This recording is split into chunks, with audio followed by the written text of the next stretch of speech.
see we have participants continuing to join, but I think we'll get started and keep as close to schedule as possible.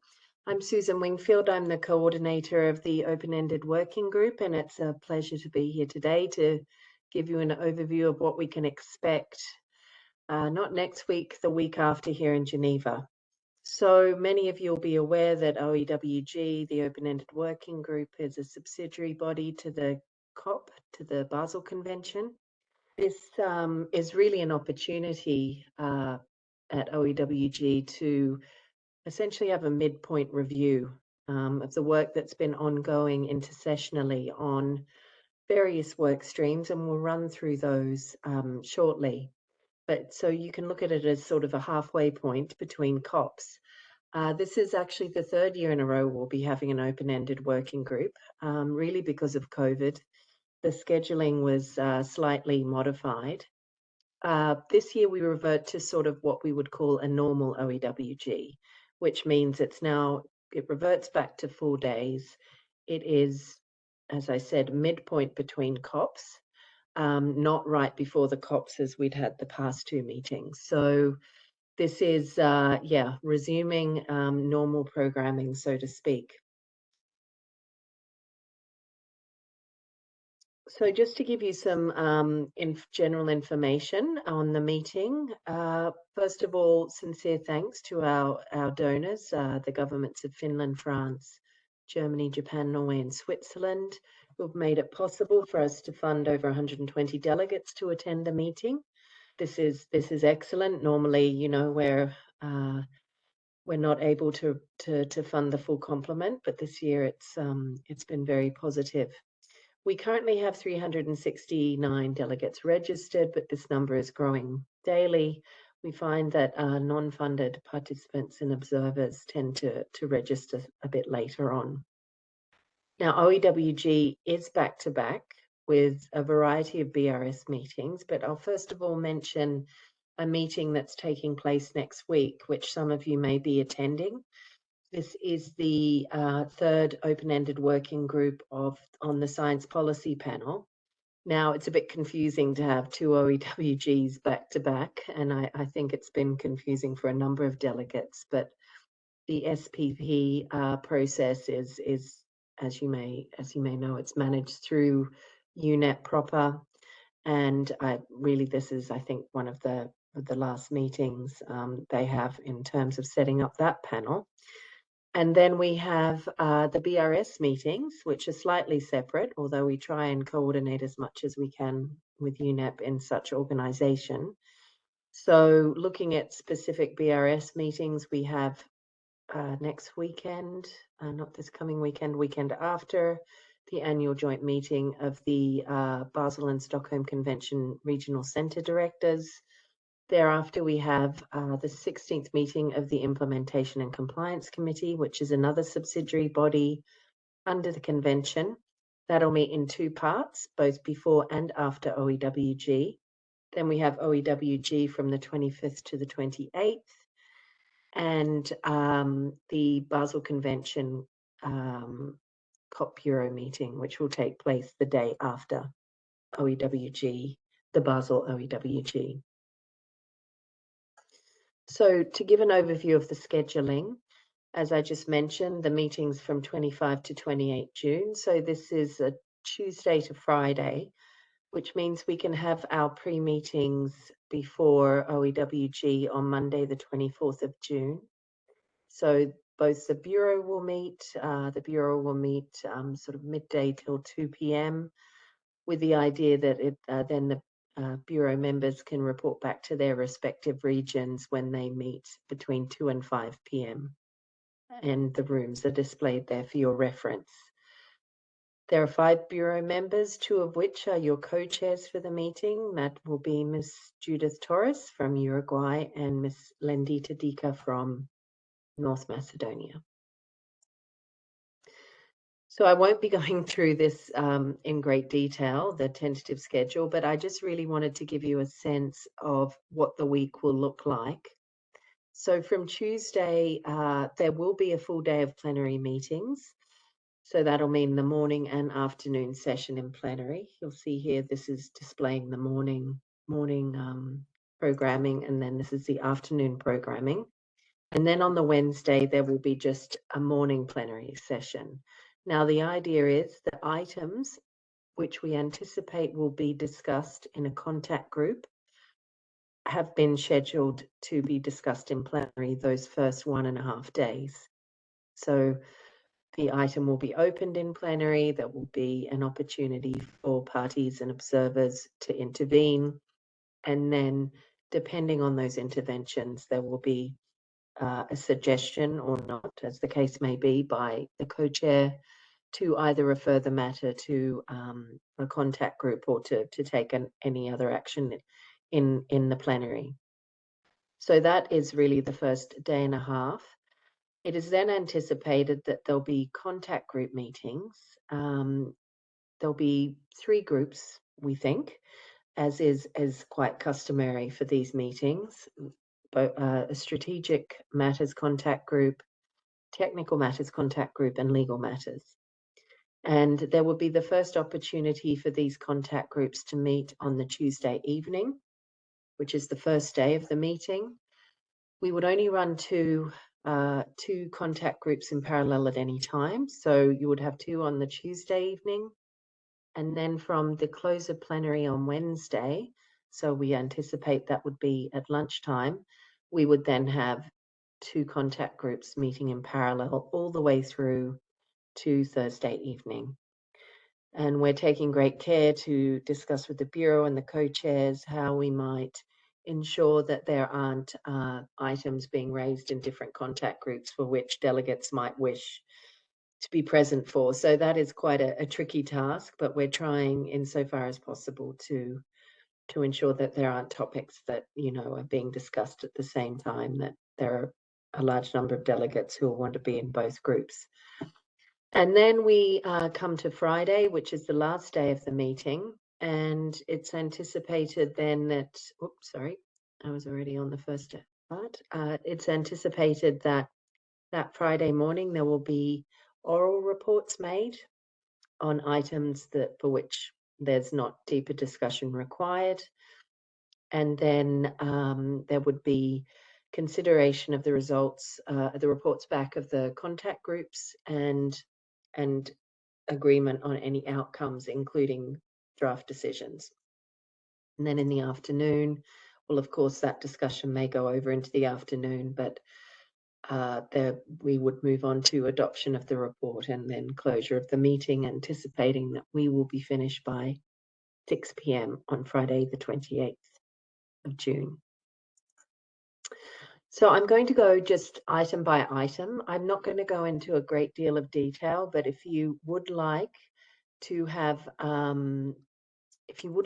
more information on any of the items, feel free to ask, or I'll also put my email address in the chat so you can contact me directly after the webinar. So for strategic matters, there are 2 main items. Strategic framework, which is to consider work developed by the intersessional working group to develop a renewed strategic framework. So that will be for consideration. It's anticipated that would be discussed in a contact group on strategic matters. Next would be work to improve the functioning of the prior informed consent procedure. Again, there is a report there looking at challenges and then moving forward to best practices and possible future approaches for consideration by OEWG. So it's also anticipated that would be referred to the contact group on strategic matters for further discussion. Moving on to technical matters, well, first of all, technical guidelines. There's four waste streams which will be considered at OEWG. First on POPs. As you know, POPs regularly, or persistent organic pollutants, feature on the work program of the open-ended working group. Here we have discussion of the general technical guidelines on POPs, ensuring that they're updated to reflect the POPs that were adopted at the previous Stockholm Convention COP, but also specific guidelines on POPs on specific POPs, I should say. There will also be discussion on how to collect information on low POP content values as well. And it's anticipated that would also go to a contact group, this time on technical matters. Next, for e-waste, well, really, that's not expecting an in-depth discussion. That would most likely be an exchange of views in plenary.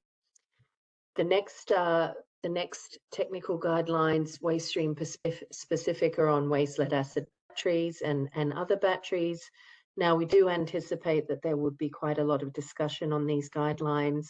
The waste lead acid battery guidelines are quite well developed, and I think there is hope that they might be considered and adopted by COP. So there is a hope that there will be a good portion of draft out for discussion of those guidelines. The other battery guidelines, not as advanced, but of course, time will be given in a contact group, most likely, for discussion on those specific guidelines. And then lastly, on waste pneumatic tyres, again, likely to be discussed in a technical contact group setting, although I understand that there's still quite some work to be done on those specific guidelines. Looking to other technical matters, national reporting, well, there's two issues there. Looking at types of waste streams for which additional practical guidance for the development of inventories would be useful. That there are submissions to be considered and discussed. And then also to look at possible revisions to Table 9 of the reporting format for national reporting. Now, it's thought that this would most likely be discussed in plenary, but it can be accommodated in a contact group if needed. Next is the item on electronic approaches to the notification and movement documents. This has been very much an information gathering exercise, and a group has met to progress discussions there. There will be an oral report on the progress made, and that would happen on Friday morning. Moving on, we have further consideration of plastic waste. Now, you'll be aware that there's been many actions on plastic waste undertaken under the Basel Convention over the past few years. There is a document developed. This is the first annex of information document 15, which has some draft recommendations for further activities that could be carried out, specifically on plastic waste. So that is up for discussion. Also, we will have the opportunity to hear from the Secretariat of the INC, or the Intergovernmental Negotiating Committee, to develop a legally binding instrument on plastics. They will be present at OEWG to give an overview of the work of the INC. So they've recently had their fourth meeting in Ottawa, and to advise on how development will happen for the latter part of this year. Again, it's anticipated this would really be a discussion in plenary, but we can accommodate if parties wish to go into greater detail in a contact group setting. Next is waste containing nanomaterials. This again has been more of an information gathering exercise and would be discussed, or an oral report would be considered on the Friday morning. And then last on the technical matters list is the amendments to annexes 2, 8, and 9 on e-waste. Now, this relates to the adoption of the e-waste amendments and the consequential updates that need to be made to all the guidance documents under the convention. So the Secretariat has done the exercise of looking at all the documents as specified by the COP and highlighting where updates would be needed. The idea is that when those documents are put before COP next year, that they can be approved and published. So on to legal matters. Now, there are two main streams of work on legal matters. The first is the work on providing further legal clarity. Some will know it as the review of annex work. Now, there's quite progressed proposals for Section A and recommendations on Section B of Annex 4, prepared by the expert working group, and those we anticipate will be discussed within a contact group. Again, there's also been some progress made on Annexes 1 and 3, the review of Annexes 1 and 3, and again, this would be the discussion in a contact group. And the idea would be to consider the work that's been done by the expert working group and then provide recommendations for consideration by the COP. Next on the legal matters agenda is consultation with the Implementation and Compliance Committee. So this happens at most OEWGs. The Implementation and Compliance Committee, which is also a subsidiary body under the convention, has the opportunity to consult with the OEWG and vice versa on matters on their respective work programs. For this particular consultation, there will be a focus on looking at information in the tables on national reports and how to identify discrepancies in information reported by parties. That's one work stream. And then secondly, a guidance document that's been developed on how parties can integrate needs under the Basel Convention into their sustainable development cooperation frameworks. Again, those discussions most likely will take place in a contact group setting on legal matters. Nearly done with the substantive items. So another sort of collection of items is under the international cooperation heading, which we have, first of all, the Basel Convention Partnership Program. So you'll be aware there are a number of partnerships under Basel. First of which is the PACE 2, or it's really the follow-up partnership on e-waste. And they've been hard at work to develop guidance on TVs, audio and video equipment, and then also on cooling and heating equipment. Both drafts of those guidance will be considered by OEWG, in addition to a general progress report on their work and program of work for the next biennium. Likely to be discussed, we think, in the strategic matters contact group.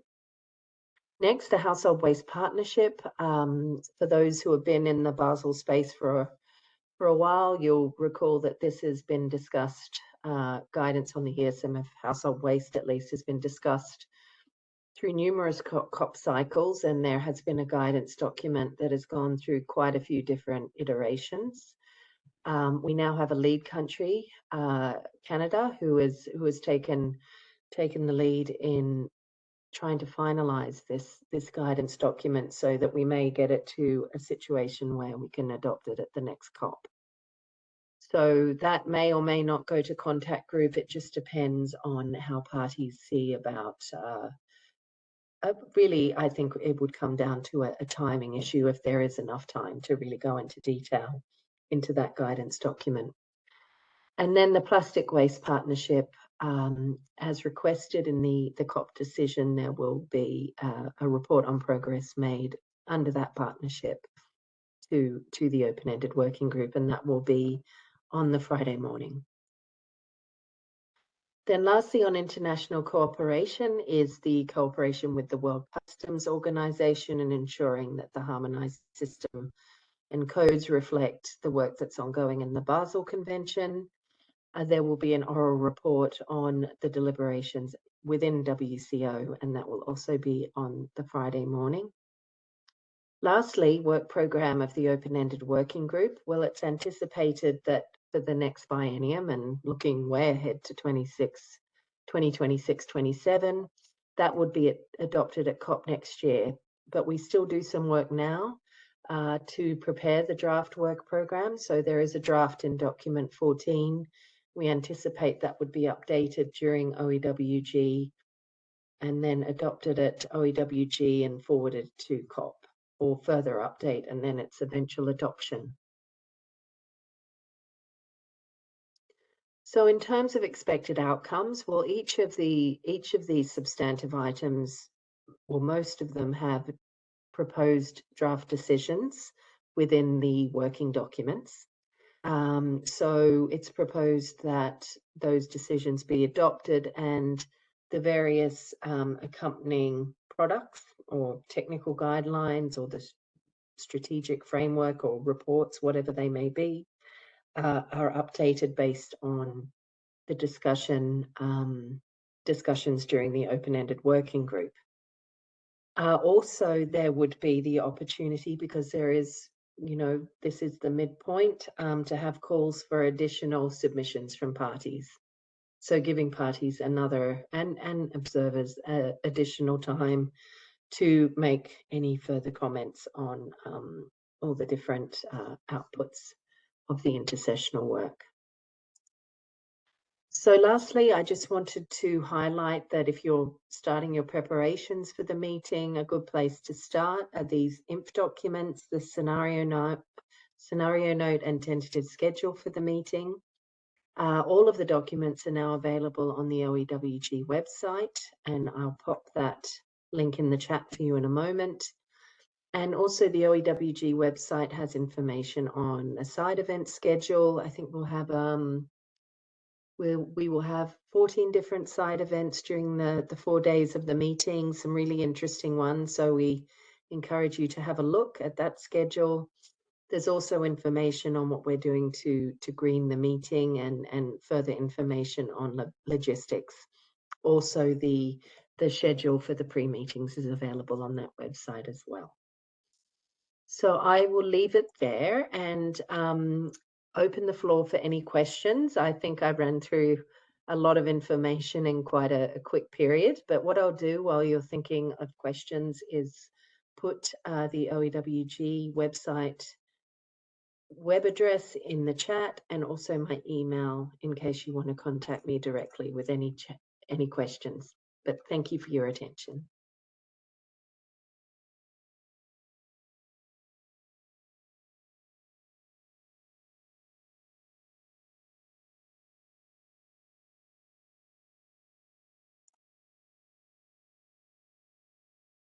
Okay, so if you'd like to take the floor, please just raise your hand or feel free to put a question in the chat. I don't think I'm seeing anything in the chat just yet. I've just put there the link to the open-ended working group website, and here is my email address if you have any questions you want to send me directly, and I can channel those to the relevant colleagues as needed.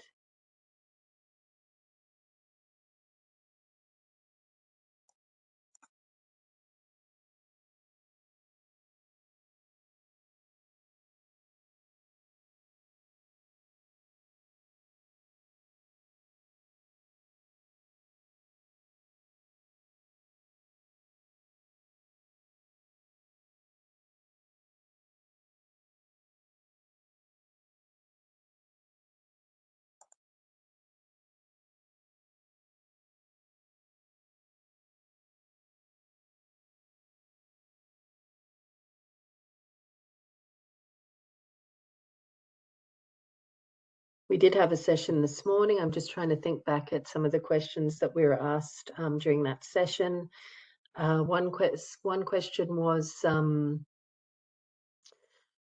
it was really about preparation for the meeting and what documents to use. And already I've mentioned that there's the tentative schedule and scenario note, but in terms of preparing for the individual agenda items, you may be aware that there's a working document for each item.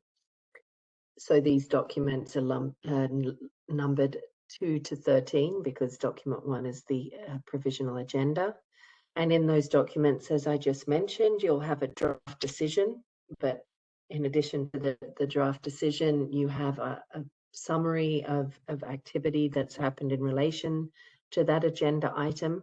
And then you have links provided in that document both to the COP decision, which is quite handy. This is something that we've done new this time around. So instead of repeating the wording of the decision in the actual documents, we just have annexed the COP decision for your reference. But also there's links to the relevant information documents, which really provide, you know, the detail of the various reports or technical guidelines and so forth that you can then look into in greater depth. So really suggestion would be to start with the working document and work forward from there in your preparations.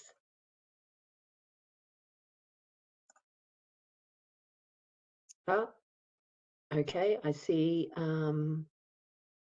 Very good question. Thank you, Joseph. So Joseph's asked if we're going to have regional opening and perhaps closing statements. So the Bureau, we anticipate will be discussing this the day before the meeting, but there will certainly be an opportunity for regional opening statements. It's normally the situation where there 3 minutes per regional statement is allowed, and we try to just keep it to regional statements in order to maximize the time for discussion of the substantive items. There is an opportunity to make closing statements, regional closing statements. I think it really, you know, often depends on when the meeting finishes as to how in depth those statements are. Oh, I see. Ryan Howard, thank you. When can we expect M36 on PWP to be posted? Well, it should already be on the website, actually. That was posted last week. Let me double check that.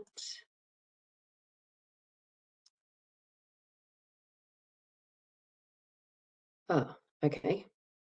I'm not seeing it there. So thank you, Ryan, for bringing that to my attention. I will follow up immediately after this meeting and make sure that it's up available on the website as soon as possible. Sorry about that.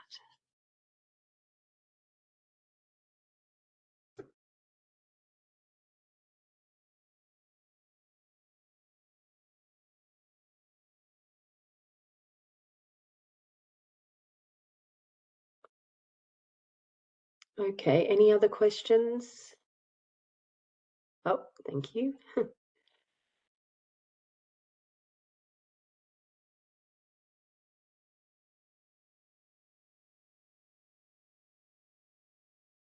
Okay, well, I'm not seeing any other questions. I know that Emily will be emailing out the presentation that's been delivered today, in addition to a link to the recording of this session after the meeting. So you can always come back and consult that. And as I mentioned earlier, please feel free to email me directly with any questions. But I think for now, not seeing any further questions. Thank you. I'll just say thank you to you all for joining. And well, we look forward to welcoming you to Geneva in 10 days or so time for OEWG 14. Thanks very much. Have a good rest of the day.